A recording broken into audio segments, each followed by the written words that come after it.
Hallo, wir sind Schüler und Schülerinnen aus der Stadtteilschule Bahrenfeld und wir stehen hier auf dem jüdischen Friedhof Bornkampsweg. Dieser Friedhof wurde 1873 eröffnet und hier sind hauptsächlich deutsche und portugiesische Juden begraben. Wir sind hier mit einem Experten verabredet, der uns mehr über diesen Friedhof erzählen kann. Hamburg hat beschlossen, wir brauchen einen neuen Friedhof. Weil es gab eine deutsch-jüdische Gemeinde in Altona und eine portugiesisch-jüdische Gemeinde.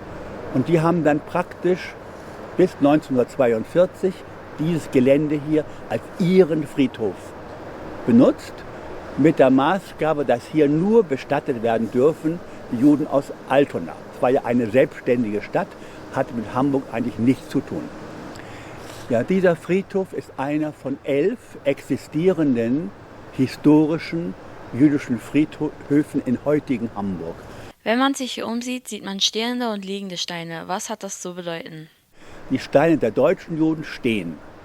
Die Steine der portugiesischen Juden liegen. Also hier schauen wir hin, sehen wir also einen Teil der Portugiesen, dort liegen die Steine. So. Die Tradition der Portugiesen ist nicht ganz sicher, woher das kommt. Aber wenn wir ans Osmanische Reich denken, heute die Türkei zum Beispiel, sind die Steine auch bei den Muslimen auch liegend im Prinzip. Gibt es im Judentum spezielle Bestattungs- und Trauerrituale? Man wird im Judentum bestattet innerhalb von 24 Stunden. Nur nicht an Feiertagen, also weder am Schabbat wird gar nicht bestattet und an den hohen Feiertagen, sagen wir Pesach oder Purim, wird nicht bestattet. Es wird sehr häufig ein kleines Säckchen mit wohlriechenden Kräutern einem Grab beigelegt, weil Leichen haben ja die Tendenz, nicht nach einigen Tagen nicht wohlriechend zu sein. Also hat man wohlriechende Kräuter beigelegt zum Beispiel. Oder man hat unter dem Haupt des Verstorbenen hat man Sand aus dem Heiligen Land, also aus Israel, beigelegt, um den Kontakt zur alten Heimat aufrechtzuerhalten. Das sind Traditionen.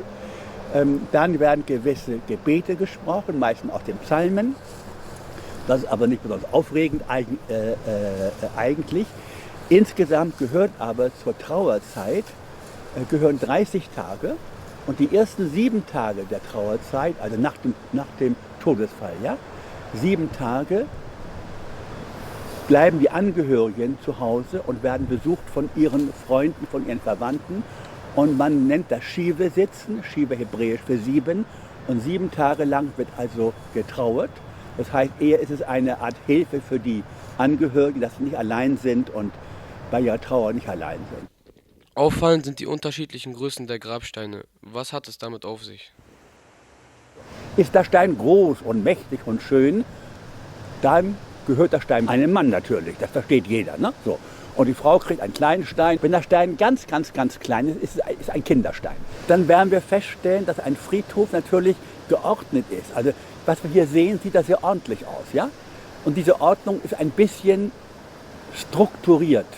Ganz vorne haben wir die Rabbinerreihen. Das sind die wichtigen Persönlichkeiten, die haben eine extra Reihe. So wie man sagen könnte, heute Ehrengräber. Eine extra Reihe für die bedeutenden Personen einer Gemeinde. So.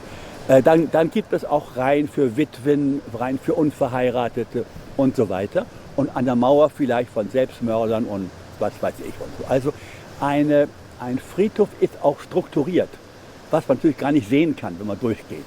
Aber wenn man die Geschichte kennt und aufzeichnet, wo die Steine sind, dann stellt man fest, dass ein Friedhof nicht zufällig so ist, wie er ist, sondern er hat eine Struktur. Und die ist entstanden im Laufe der Geschichte. 1990, lange nach der Schließung, gab es noch eine Beerdigung. Wie ist es dazu gekommen? Eigentlich dürfen ja keine Beerdigungen sein, denn wenn er geschlossen ist, ist er geschlossen. Und wenn die Gemeinde sagt, wir haben einen Friedhof in Ohlsdorf, man will ja nicht auf jedem Friedhof ein Haus haben, für die Waschung haben, für die Trauerfeier, ist ja viel zu aufwendig. Aber im Judentum, wie auch in anderen Religionen, kann ich ja den Platz erwerben. Also wenn ich einen Platz erworben habe und der Platz gehört mir, den kann man nicht wegnehmen, das ist mein Eigentum. Also wenn jemand kommt und sagt, ich möchte hier bestattet sein, weil mein Vater, mein Großvater hat den Platz erworben, ist es rechtlich schwierig, ihn davon abzuhalten. In der Regel wird die Gemeinde das nicht gestatten, aber wir haben hier einige Fälle. Wir haben hier eine Frau, die hat überlebt, Theresienstadt. aus einer sehr bekannten Hamburger Familie, Käthe Starke, eine Bibliothekarin. Und die wurde auf eigenen Wunsch und mit der Erlaubnis der Gemeinde, wurde sie hier bestattet, vorne in der Nähe der Mauer eingesetzt. Das sind Ausnahmen. Für uns war es sehr interessant, mit dem Experten über den jüdischen Friedhof zu sprechen. Es verbergen sich doch wohl mehr Geheimnisse vor unserer Haustür, als wir dachten.